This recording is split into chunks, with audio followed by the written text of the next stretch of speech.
A paz do Senhor Jesus, seja bem-vindo a mais uma pré-aula da nossa Escola Bíblica Dominical aqui da IAD, Igreja Evangélica Assembleia de Deus em Joinville. Eu sou o pastor Eduardo Sônego e estou aqui para comentar a lição de número 12 desse trimestre e também já aproveitar a ocasião para parabenizar a todos os secretários, superintendentes, professores de Escola Bíblica Dominical, porque nesse dia 21 de setembro é o Dia Nacional da Escola Bíblica Dominical. Então eu quero deixar aqui meus parabéns a todas as equipes, que são responsáveis em estruturar, em formar aí a Escola Bíblica Dominical em sua congregação. Que Deus possa abençoar ricamente a sua vida em nome de Jesus. E a lição de número 12, ela tem como tema o caráter missionário da Igreja de Jerusalém. O texto áureo dessa lição encontra-se em Atos capítulo 11, versículo 20, que diz: E havia entre eles alguns varões de Chipre e de Cirene, os quais, entrando em Antioquia, falaram aos gregos, anunciando o Senhor Jesus. A verdade prática nos diz que faz parte da missão da igreja a evangelização de povos não alcançados. A leitura bíblica que será feita em classe está registrada em Atos, no capítulo 11, do versículo 19 até o versículo 30. Como eu sempre digo, é muito importante essa leitura, para além de envolver os irmãos, também ela é fundamental para embasar toda a lição.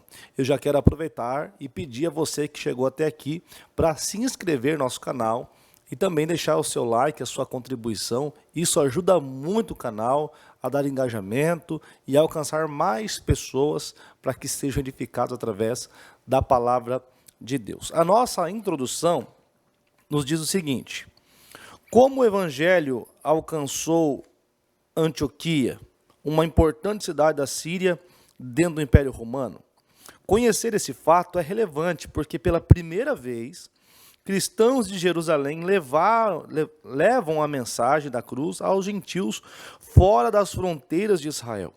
Com o ingresso do evangelho na cidade de Antioquia, a igreja dava seu primeiro salto da missão transcultural. Nessa lição, estudaremos sobre como o ID de Jesus é levado a sério por um grupo de cristãos refugiados, vítima das perseguições que sobrevieram a Estevão em Jerusalém. Esses crentes, mesmo sendo leigos, possuíam uma forte consciência missionária e, quando perseguidos, não escondiam sua fé, mas compartilhavam, apontando sempre para a cruz de Cristo. Esse é um belo exemplo de fé cristã, que deve não somente nos inspirar, mas, sobretudo, nos levar a agir como eles. Diante de tudo que será exposto nessa lição, sobre esse primeiro passo, esse salto que é dado pela igreja primitiva em relação a missões transculturais, se desvencilhando aquele conceito, aquela cosmovisão exclusivista de que o evangelho estava restrito apenas aos espaços geográficos de Jerusalém, de Israel, de uma nação judia. Nós vamos aprender hoje também que esse povo, que essa igreja embrionária, que estava avançando no que diz respeito ao conhecimento de Deus e também aos seus propósitos para com todas as nações, eles, além disso, que é muito importante, será falado aqui, mas também como que eles conseguiram lidar com o problema da perseguição e também das situações dificultosas e embaraçosas que são uma realidade até hoje em nossas vidas. Como que nós lidamos, por exemplo, com o fato de passar por problemas que talvez não esperávamos, problemas que nos remetem a outros ambientes, e agora eles estão num ambiente diferente, mas perceba que mesmo estando em outros ambientes, sendo forçados a sair da sua terra, eles não desfaleceram, não desanimaram, muito pelo contrário, aproveitaram aquela ocasião, entendendo aquilo como um propósito de Deus, para então pregar o evangelho de Cristo. Eu não sei qual é o ambiente que você está inserido hoje, mas uma coisa eu sei: prega o evangelho. Aonde você está, como você está, Deus quer usar você. O primeiro tópico diz: uma igreja com consciência missionária. O primeiro subtópico nos diz o evangelho para além da fronteira de Israel. Lucas abre essa seção de seu livro fazendo referência aos cristãos, os que foram dispersos pela perseguição que sucedeu por causa de Estevão, caminharam até a Fenícia, Chipre e Antioquia. Essa história, muito bem retratada pelo médico Lucas, que evidencia o momento em que se começa fisicamente uma perseguição contra esta igreja primitiva. Talvez as primeiras perseguições caminhavam e permeavam aí o campo das ideias, das opiniões, mas agora é executado de forma física, através de Estevão. Estevão, o primeiro mártir, a primeira pessoa a de fato ser martirizada, ser morta por amor ao evangelho. E isso coloca em risco a vida também de outros cristãos. E muitos desses cristãos se veem forçados, obrigados a buscar refúgio. Por isso que eles são denominados cristãos refugiados. E alguns cristãos, eles vão escolher cada qual o seu local de destino para buscar algum tipo de asilo, algum tipo de proteção. Alguns vão para Samaria, como é o caso de Felipe, Também outros vão para Antioquia, como é o caso desses cristãos que nós vamos falar aqui nessa lição.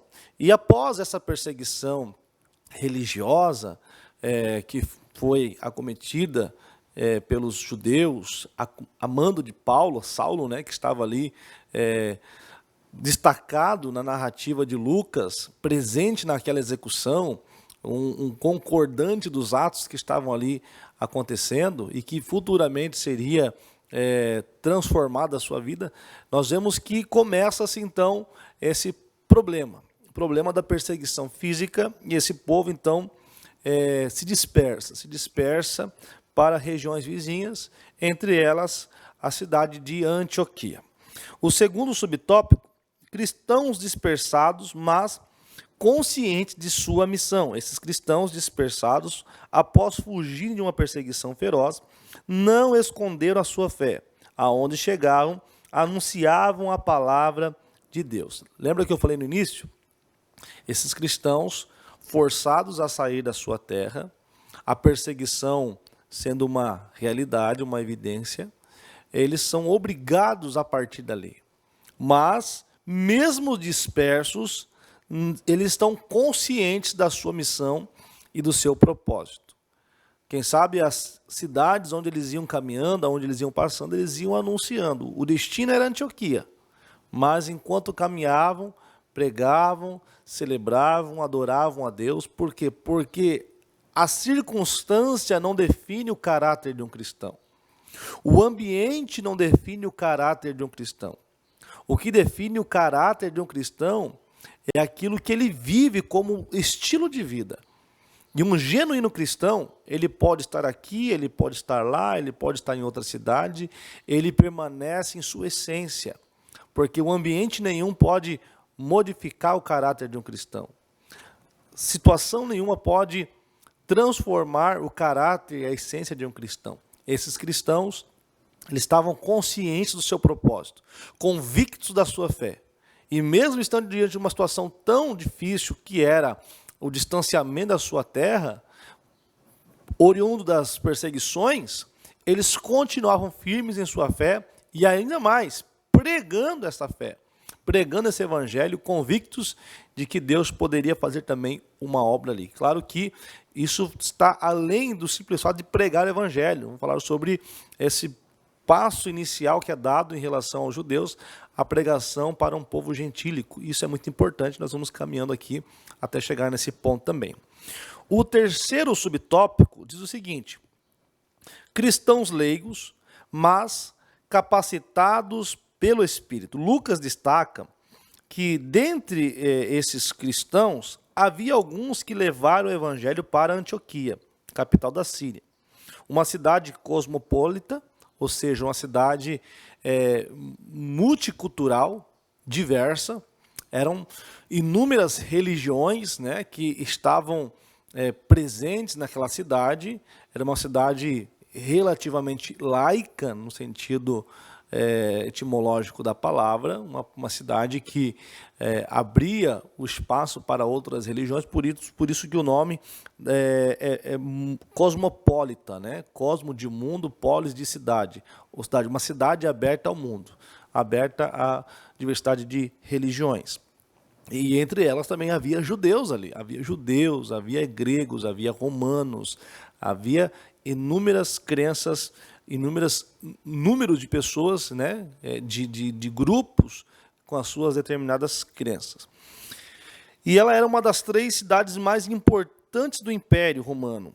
O texto deixa claro que foram esses cristãos comuns. Quando eu destaco o sentido dela ser uma cidade cosmopolita, por exemplo, eu estou falando de uma cidade inteligente, agregada à cultura, uma cidade que havia ali um multiculturalismo, havia uma diversidade de conhecimento, de ideias, de filosofias, de cosmovisões.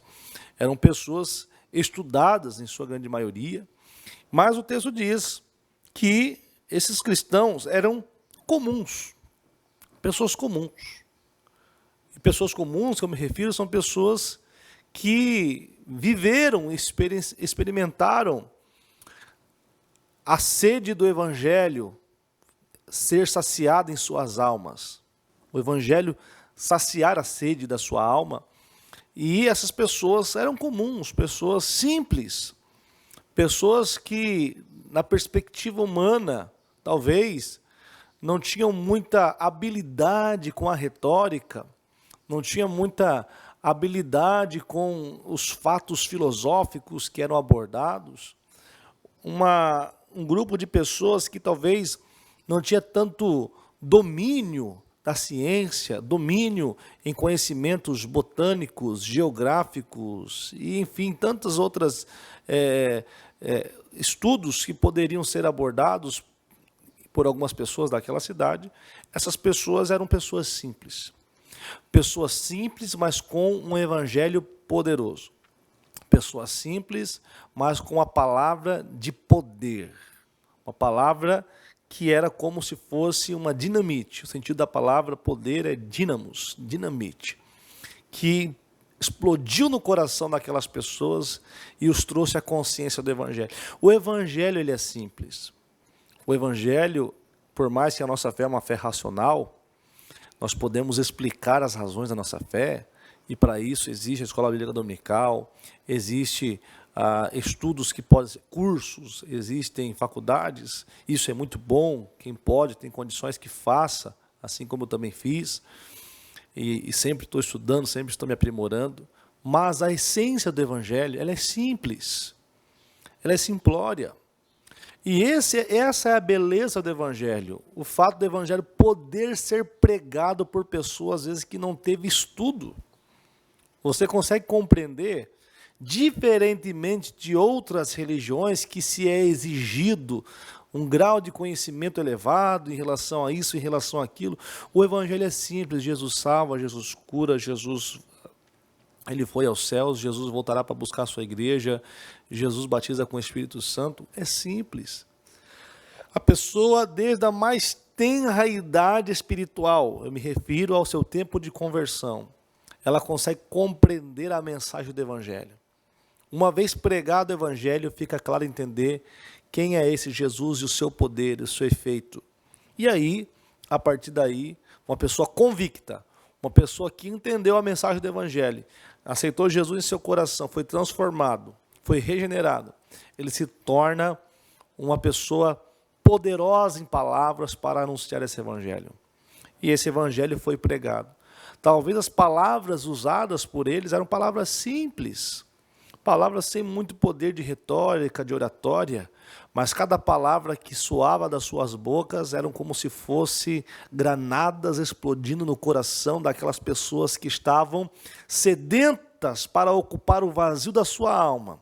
Vazio esse que talvez foi procurado em várias religiões que existiam naquela cidade, mas agora fora preenchido pela graça, pelo poder que há em Cristo Jesus, através da pregação de pessoas comuns, de pessoas leigas, de pessoas simples que anunciaram o Evangelho. Esse é o Evangelho que nós pregamos. Esse é o Jesus que nós conhecemos, que tem o poder de usar pessoas simples para anunciar a sua missão. O tópico de número 2 diz o seguinte: uma igreja com visão transcultural. E o primeiro subtópico diz a cultura grega helênica. A Bíblia nos conta que alguns cristãos que tinham sido espalhados pelo mundo chegaram a Antioquia e falaram aos gregos, né? Da expressão falar aos gregos é muito importante. De acordo com estudiosos, ela explica que esse foi o primeiro momento em que cristãos judeus falaram de Jesus para pessoas não judias, né? O movimento helenístico, o movimento promovido por Alexandre o Grande, e esse movimento, no período intertestamentário, foi responsável em transformar a cultura do Oriente Médio, né? E principalmente no que diz respeito ao idioma. Então, o idioma grego, ele foi uma tentativa de globalização por Alexandre o Grande, e embora tenha aí surgido o Império Romano e outras religiões que acabaram minguando a cultura num todo, mas ainda ficaram alguns resquícios, como, por exemplo, alguns deuses, ficaram ainda o idioma grego predominante.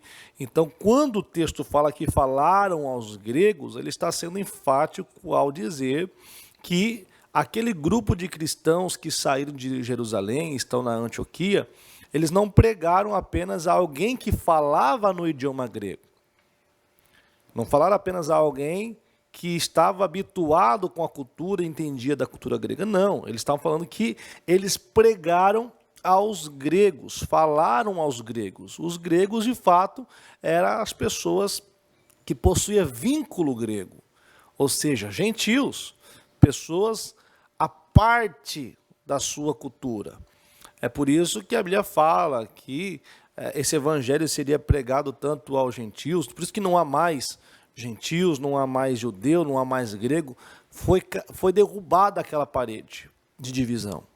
E agora esse povo está começando a compreender qual seria o propósito de Deus para o mundo. Embora a gente tenha o costume de dizer que quem prega o evangelho aos gentios é Paulo, isso vai ser, claro, que Paulo será o grande difusor do evangelho aos gentios, mas vejamos aqui que começa através da igreja primitiva em Jerusalém, que sai de Jerusalém, está na Antioquia, e começa a anunciar aos gregos.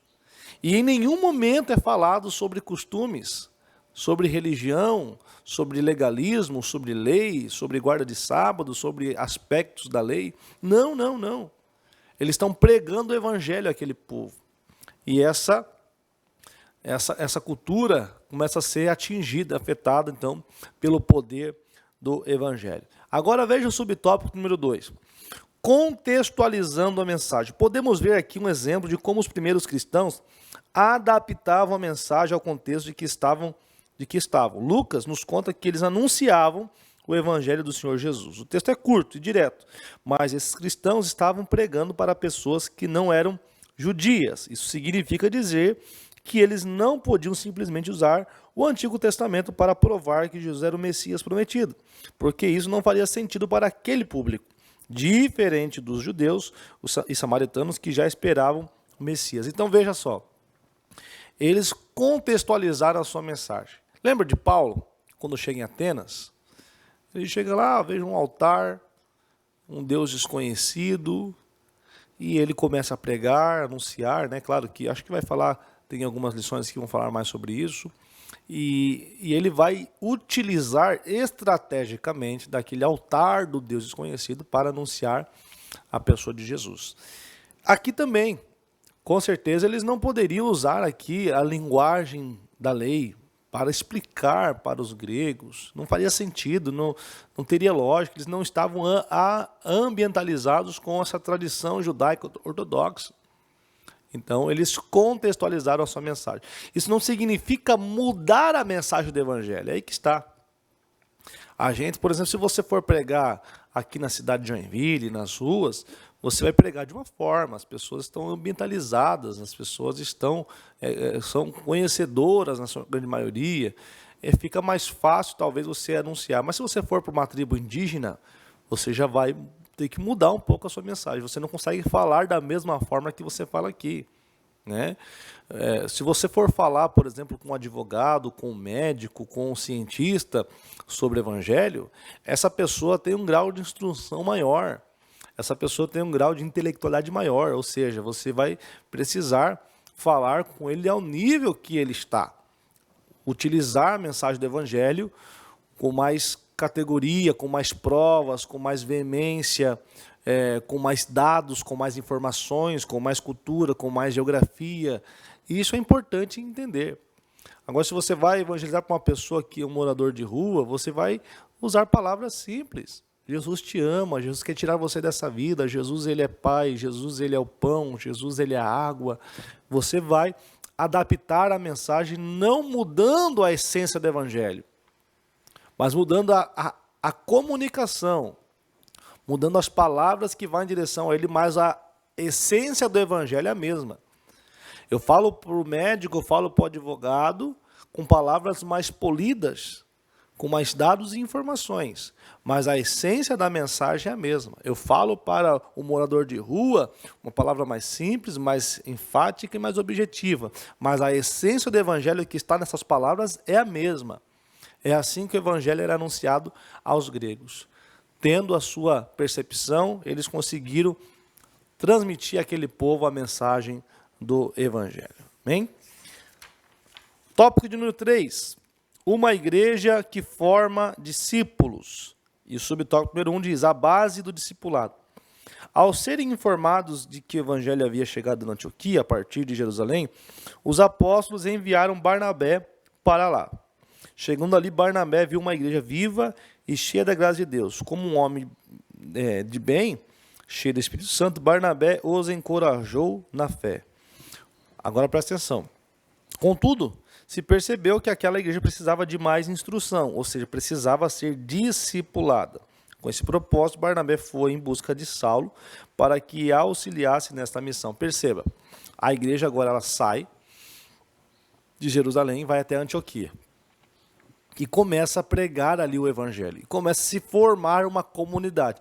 Enquanto a igreja estava se formando na Antioquia, estava começando a se desenvolver, esse período de desenvolvimento é o período que Paulo estava aprendendo. Paulo já havia se convertido lá, já tinha caído lá em Damasco, ele já tinha ficado cego, já tinha sido curado, já tinha passado um tempo, já tinha ido para Jerusalém, depois foi para Tarsus de novo, ficou quase 10 anos em Tarsus, e agora então ele é convocado para ir a Antioquia através do seu amigo Barnabé. E qual era o objetivo? Era para que Paulo ensinasse. Perceba que Paulo, depois de quase 14 anos, já era um homem estudado, já era um homem inteligente, já era um homem que, embora tenha aprendido da outra cultura a qual ele pertencia, agora passou-se 14 anos que ele aprendeu com Jesus, que ele estava firme na fé. E já era um grande discipulador, um grande ensinador, e que dali seria, então, partiria dali para a sua grande missão. Então, Paulo vai para Antioquia. Para Antioquia ele vai para discipular, para ensinar, para trazer estudos ricos, maravilhosos sobre a graça de Deus, sobre a pessoa de Jesus. E esse ambiente, essa igreja da Antioquia foi o que aprimorou ainda mais o conhecimento de Paulo. E dali, de Antioquia, Paulo sai para a sua primeira viagem missionária. Então a igreja em Antioquia era uma igreja formadora de obreiros, formadora de missionários. Olha só, Paulo, ele sai da Antioquia para pregar o evangelho às outras nações. Então, a base da igreja em Antioquia era o discipulado. Era entender o discipulado multiplicador, e assim a igreja de Antioquia foi se desenvolvendo, se tornando uma das maiores igrejas daquele período. Segundo subtópico, denominado de cristãos. Os cristãos de Jerusalém haviam sido chamados na igreja de irmãos, crentes, discípulos, santos. Várias terminologias foram utilizadas para definir a sua crença, o seu posicionamento, né? Mas é aqui na igreja de Antioquia que surge esse termo que até hoje nós costumamos usar para denominar alguém que segue a Cristo ou não, né? Os cristãos. E essa terminologia se dá, né, para alguém que de fato vive em sua essência o caráter cristão. Lembra de Pedro? Pedro, ele andou com Cristo, caminhou com Cristo, e você caminha com uma pessoa por muito tempo, você começa a se parecer com aquela pessoa. Você começa a falar igual, você começa a se comportar igual, alguns costumes você começa a adotar também, algumas frases você começa a usar também. É normal você caminhar muito tempo com alguém e começa a adotar ali alguns jeitos, né, algumas falas daquela pessoa. E Pedro, ele caminhou tanto com Jesus que ele estava igualzinho a Jesus, muito parecido. Foi tão real que por 3 vezes alguém chegou a você, é um deles. Não estava estampado na testa de Paulo que ele seguia Jesus, mas as pessoas identificavam que ele era um seguidor de Cristo pela forma como ele falava, pela forma como ele andava, pela forma como ele se comportava. Ele era de fato um imitador de Jesus, um imitador de Cristo. E esses cristãos da igreja de Antioquia também, eles imitavam a Jesus. Eles imitavam, eles eram crentes, eles eram pessoas que buscavam se aproximar mais de Cristo. E quanto mais se aproxima de alguém, mais parecido você fica. É por esta razão que alguém olhou e disse, olha, estão imitando lá o Jesus deles. Então, vamos dar um apelido a eles, né? E o apelido, já que quem ele segue se chama Jesus Cristo, vamos dar o apelido de cristãos. E ficou o apelido cristãos, que para eles talvez alguns identificam como sendo uma zombaria, para nós é um elogio, né? E ficou cristãos, porque se eles perceberam essa semelhança, é porque de fato ali existiam pessoas crentes que se pareciam com Jesus. Agora veja só, para nós encerrarmos aqui. Subtópico número 3, a identidade cristã. O que realmente define um cristão não é apenas um nome ou um rótulo, mas sim a sua vida, sua fé e suas atitudes. Embora alguns estudiosos acreditem que o termo cristão tenha sido usado na Antioquia como uma forma de zombaria, a verdade é que aqueles seguidores de Jesus demonstravam grande entusiasmo e dedicação, assim como os primeiros crentes que vieram da igreja de Jerusalém para pregar naquela cidade. Ou seja, né, o que define um cristão não é apenas um nome ou um rótulo, mas é a vida, é o caráter, é a essência, é o modelo de vida que eu decidi seguir, a minha conduta, no meu dia a dia, no meu trabalho, na faculdade, na escola, em casa, na rua, no trânsito. É isso que define se eu realmente sou um cristão. Não é o rótulo, não é a terminologia, mas é o meu modelo de vida. Agora, para nós encerrarmos, a nossa conclusão. Aprendemos como a providência de Deus faz com que o evangelho chegue por meio da igreja a povos ainda não alcançados. O que se destaca não é uma metodologia sofisticada de evangelismo, mas a graça de Deus, que capacita pessoas simples e anônimas a realizarem a sua obra. Quem deseja fazer, Deus capacita. Ninguém jamais será tudo o que precisa para cumprir a obra de Deus. No entanto, se Deus tiver tudo de nós, Ele nos habilitará e a realizará. Glória a Deus, que Deus abençoe. Foi um prazer estar com você até aqui. Que Deus possa abençoar a sua vida, a sua casa, a sua família. Até a próxima aula, se Deus assim nos permitir. Deus abençoe. A paz do Senhor.